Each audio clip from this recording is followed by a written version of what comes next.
I forgot my tie and my jacket, but it's okay. I just go like this, okay? We leave the workshop. Usually I never leave it. I'm always here in order that I have everything under control.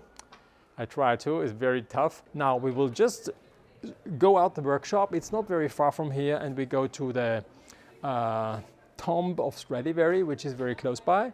And you can see it, and then we go up the Piazza Roma. Oh, this is my car, yeah, didn't tell you this here. This is my Fiat 500, yeah, most people know me already. In 2004, 2005, I got this car.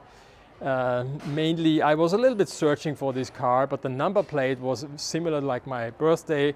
I'm born on the 8th of July of 1966, and with this great number plates, I had to buy it because that's why I have to this is because of the cello. Here we are at the crossing of Piazza Roma, and then here down below we have the tomb of Stradivari. Tomb is the right word?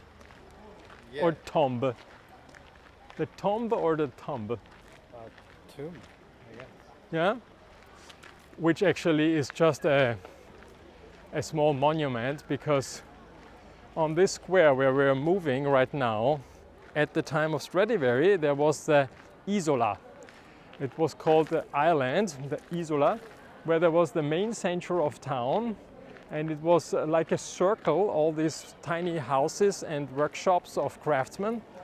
And here you have the tomb of Stradivari with, this is actually has been found in the basement of the museum, the original stone, and they made this copy of it out of bronze.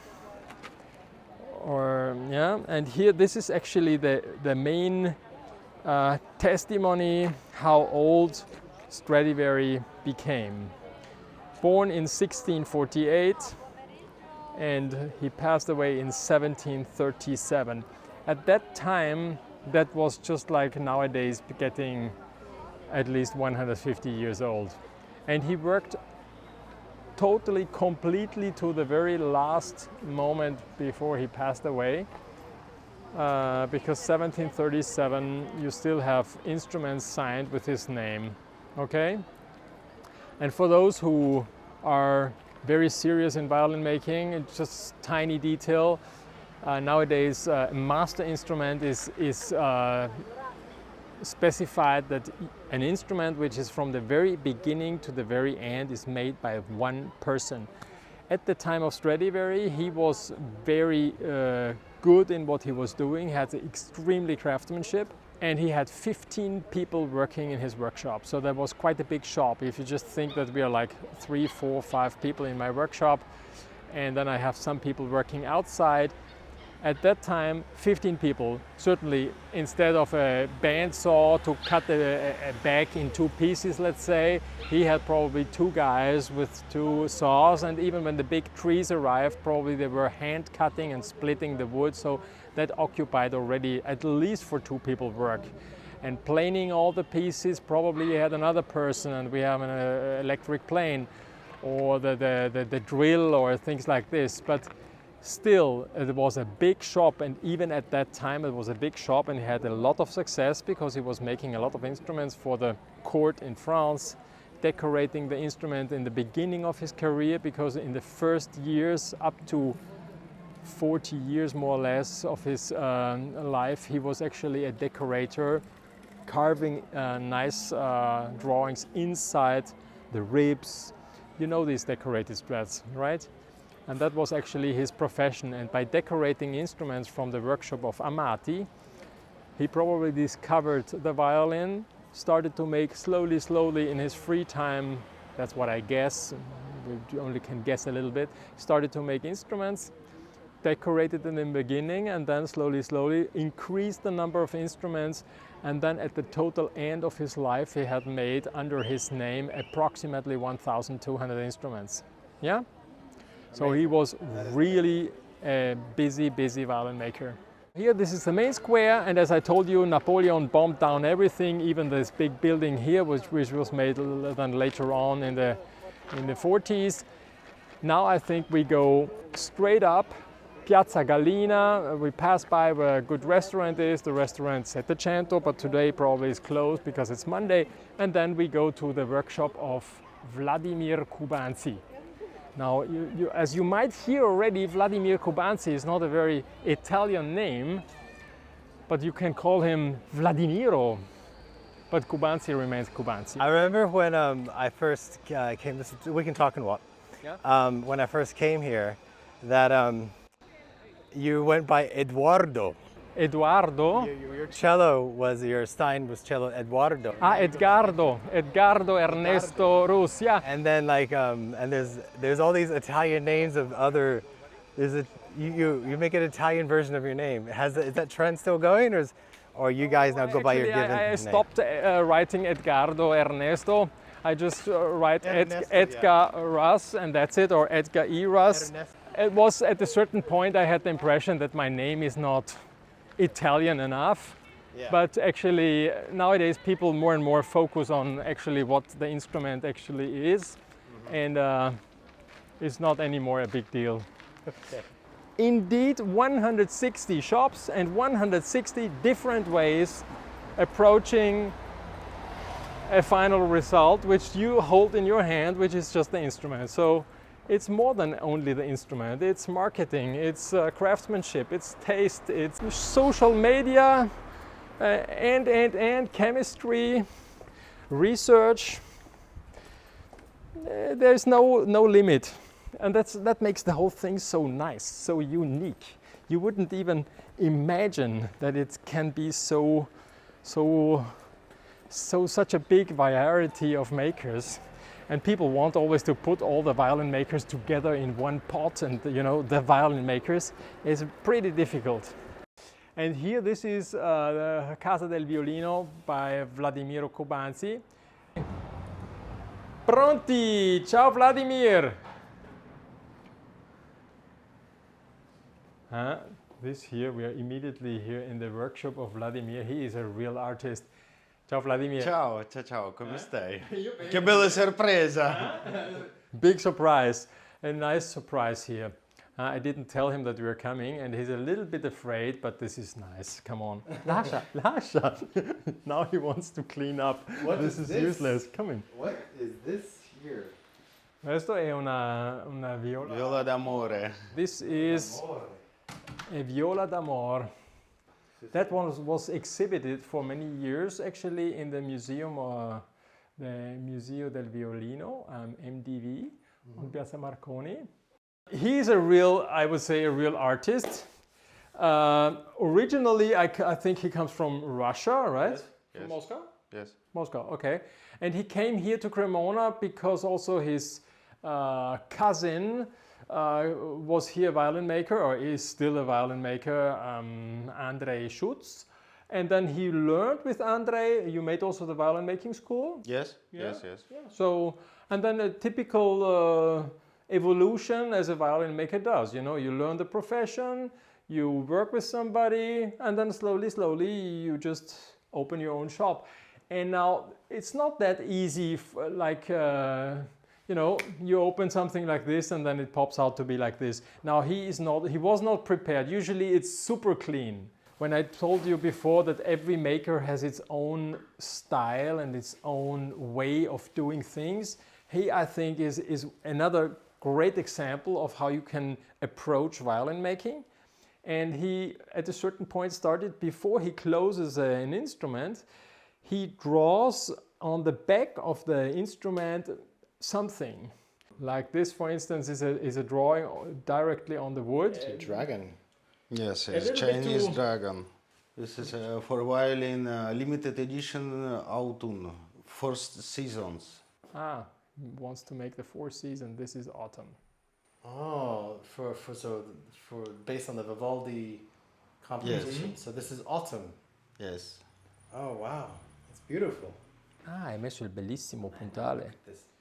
This is end pin. This is a new one. It's made from a friend of ours in Korea. And it's very heavy and has a specific sound. Wow. So this is a cello. You get the cello. And inside this cello, Look, there is. Oh, look at that. There is the Tower of Cremona. Oh, wow. Inside your cello.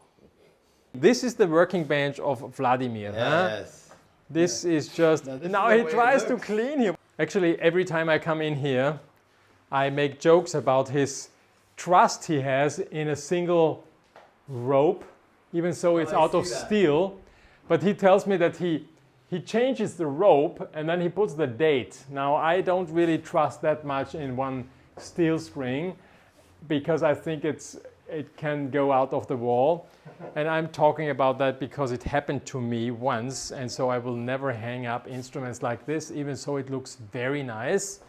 But yeah, I would recommend to everybody out there not to hang their instruments on something like this. It looks wonderful until one day it comes down. Here we are now in Via Aselli. It's a one-way road. As you can see, all the traffic goes through. And this is the workshop of Pasquale Sardone. And let's go inside and we see what Pasquale makes with us here.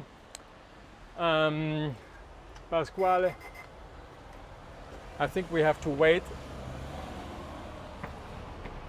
Pasquale Sardone, permesso, permesso.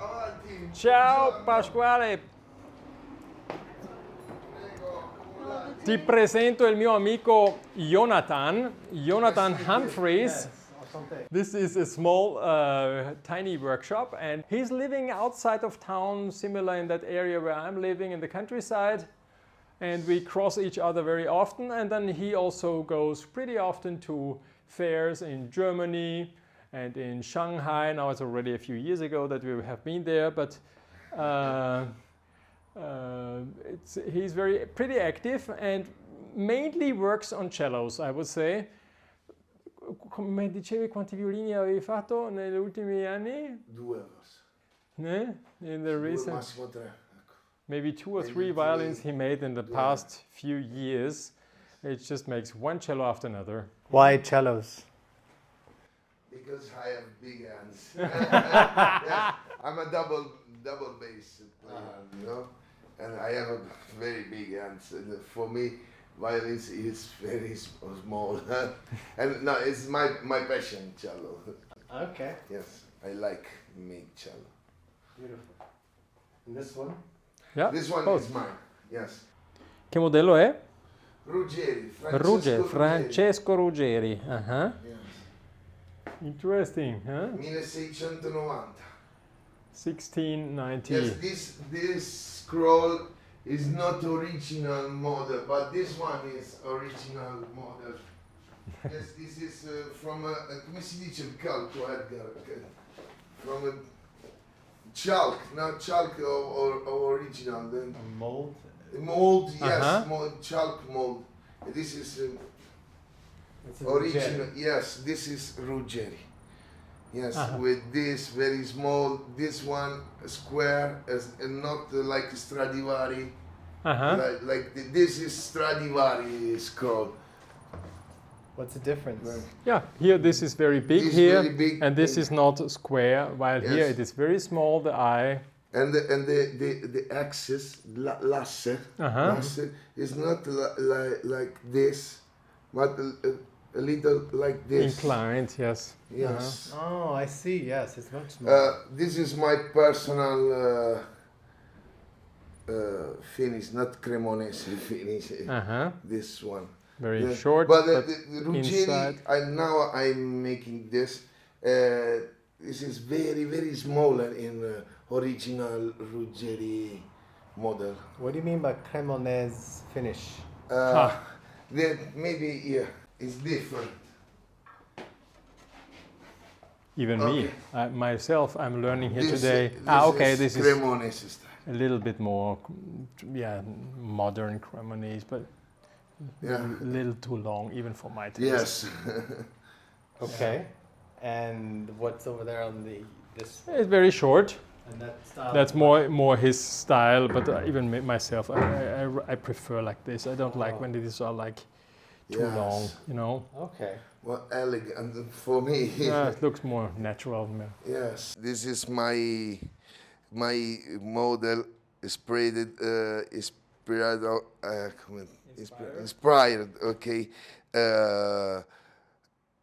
The work Ruggeri of Francesco Ruggeri, and I use like him the black poplar wood. It's very typical wood from the Po River, and I cut this wood in my garden. I have 2 trees of this wood, and I cut, and yes, and I use because I like very very much also the sound of this. It's very Promising. yes. I use also willow wood, very very beautiful willow wood. Wow. Yes, this is for me is the best wood for cello. Yes.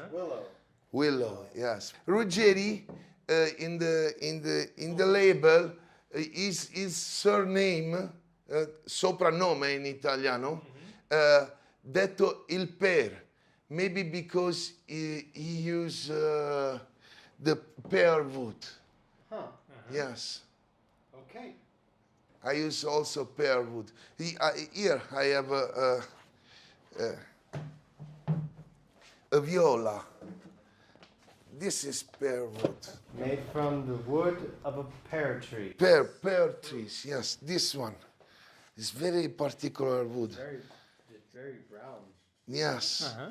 This wood come from northern Italy, Varese, Como, Varese. Yes. I buy a tree of this wood and I cut in my garage, in the underground. I have pieces for cellos. I think the violin need wood very strong, but cello is a bass instrument and need more soft wood. Mi sono spiegato, non so. Yeah, this is my idea. I think it is the idea of the old master in Cremona. Yes, I think with my personal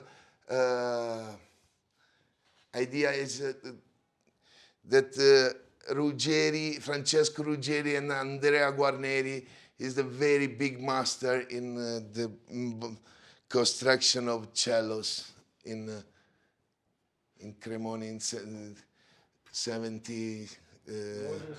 Yes, for me is the very big master. Stradivari for violin, but I think Ruggeri, Andrea Guarneri for cello. Okay. Yeah. You agree? I can understand. I can follow this thought. Otherwise, why do you see that Stradivari at a certain point didn't make any cellos? Only because of his age, or because he had more success selling his violins? A cello is not only a bigger violin. It's there is something more. There's one more character. You have like equilibration of the sound and balance and the tone itself, the beauty.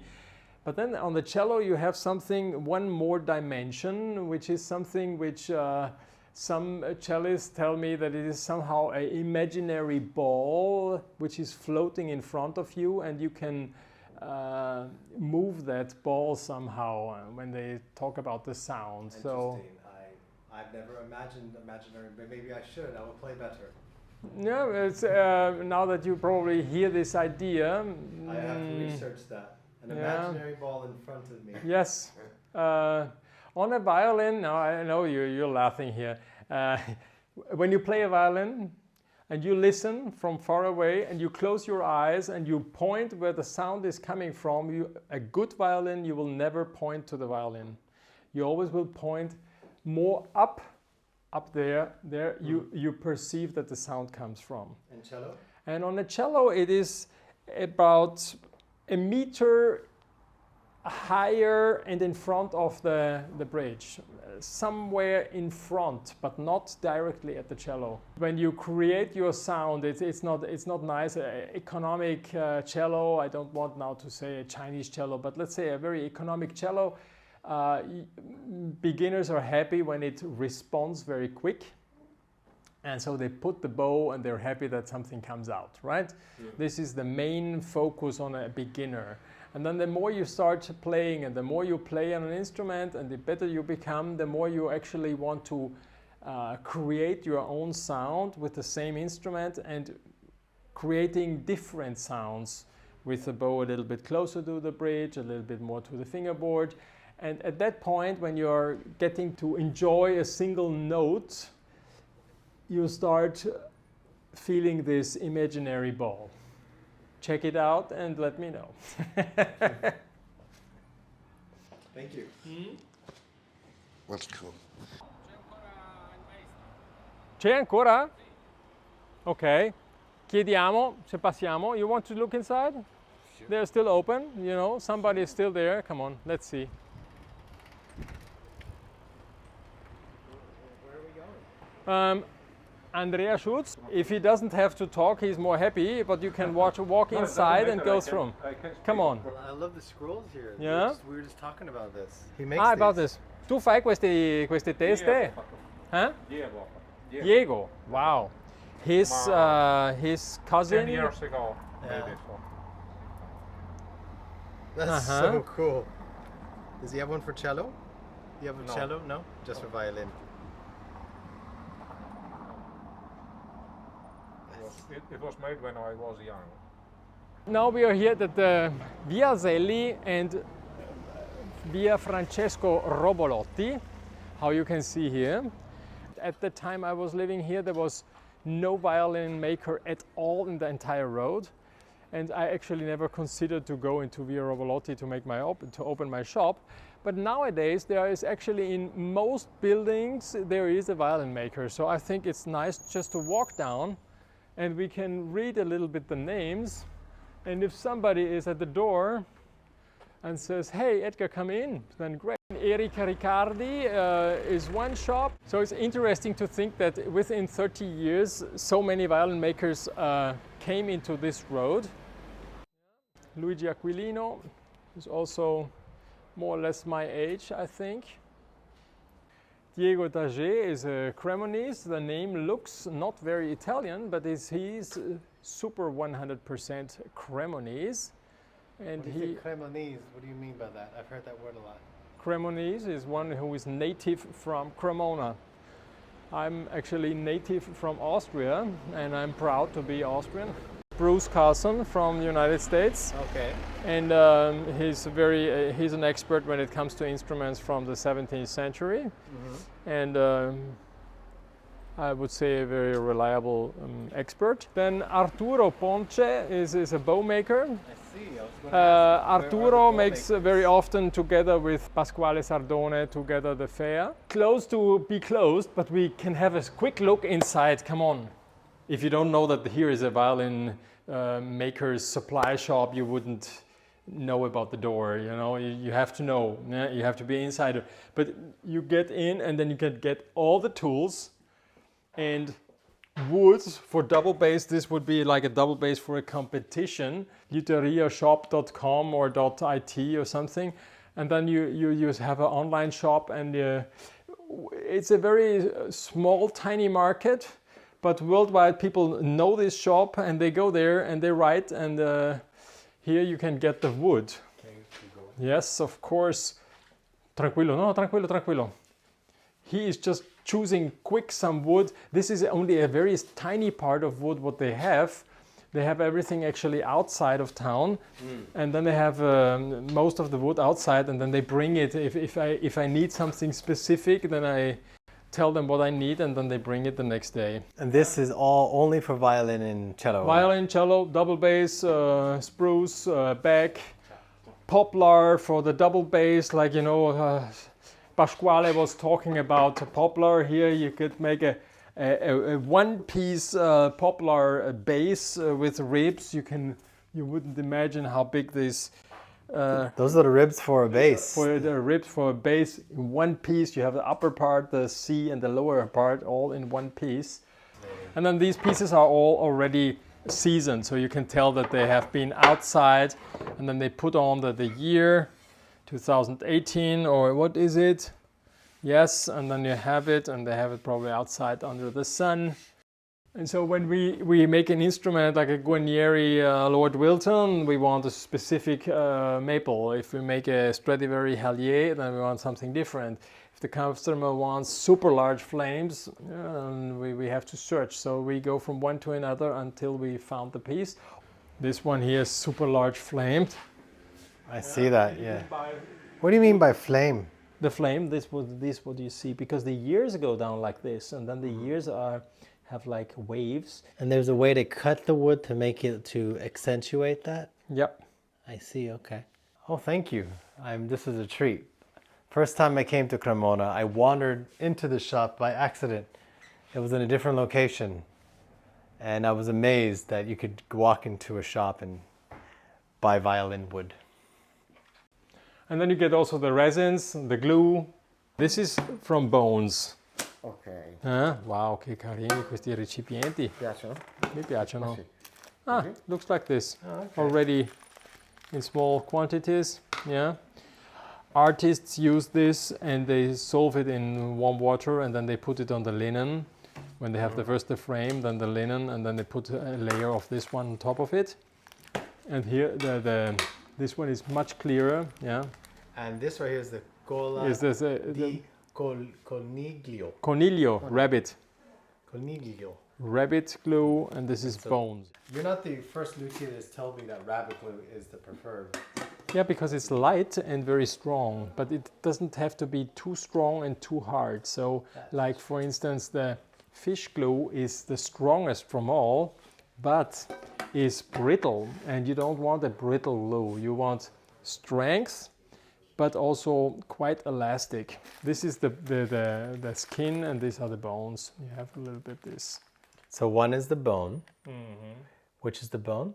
This one. That's the bone, and the other one's from the skin. And what's the differences of the two? Good question. Personal preference. It's the preference of... Yeah. But it's important when you're using animal-based glue for these instruments. Because it's reversible. So you can reopen a joint, re-glue it, and it's not a problem. If you have it like with a white glue, there's like a chemical reaction, and then there's a thin layer of glue. You don't want that. Mille grazie. We had a little tour, and this was only one part of Cremona. Certainly, and then you have a different area, and there are different makers. And then on the other square, on the other side, there's in these tiny rows also many makers, but it's a little bit less easy to find them. So certainly, if you walk through Cremona and you look all the bells, then maybe you find the liutaio, which is the Italian word for violin maker. And then you ring the bell and you ask if they have a cello or a violin or whatever you search. Yeah. So I guess next time we'll go on the other part of the town.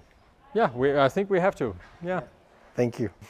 And I show you where I've worked for 10 years on the other side of the square with my colleague. Yeah. Thank you, Edgar. You're welcome. See you in Cremona. Ciao, ciao. Ciao, ciao.